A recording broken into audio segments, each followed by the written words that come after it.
சம்மந்தப்பட்ட வயிறு சம்மந்தப்பட்ட பிரச்சனைகளுக்கு நம்ம பாதாமை எதுக்காக எடுத்துக்கணும் அப்படின்றத நான் ஃபஸ்ட்டு சொல்லிடுறேங்க.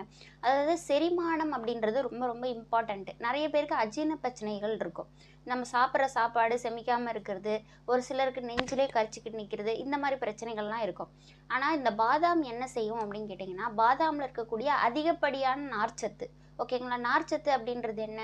ஃபைபர். அந்த ஃபைபர் என்ன பண்ணும் அப்படின்னு கேட்டிங்கன்னா, நம்மளுக்கு தேவையில்லாமல் இருக்கக்கூடிய அந்த எல்லா உணவுப் பொருட்களையும் செரிமானம் செய்கிறது மட்டும் இல்லாமல், நம்மளுக்கு சீக்கிரமாக அது செரிமானம் அடைஞ்சு நம்மளுக்கு அந்த கான்ஸ்டிபேஷன் அப்படின்னு சொல்லப்படுற ஒரு சிலலாம் மலச்சிக்கல் பிரச்சனைனால ரொம்ப நாளாக கஷ்டப்பட்டுட்டு இருப்பாங்க. அவங்களுக்குலாம் ரொம்ப ரொம்ப நல்லதுங்க. அதே மாதிரி பிளாட்டிங், நம்மளுக்கு வயிறு வந்து நம்ம ஒரு வீங்கின மாதிரி இருக்கிறது, இந்த மாதிரி பிரச்சனைகளுக்கும் ரொம்ப ரொம்ப நல்லது. நெக்ஸ்ட் வந்து நம்மளுக்கு நெஞ்சு எரிச்சல் இருக்கவங்களும் இதை சாப்பிட்டுட்டு வரலாம்.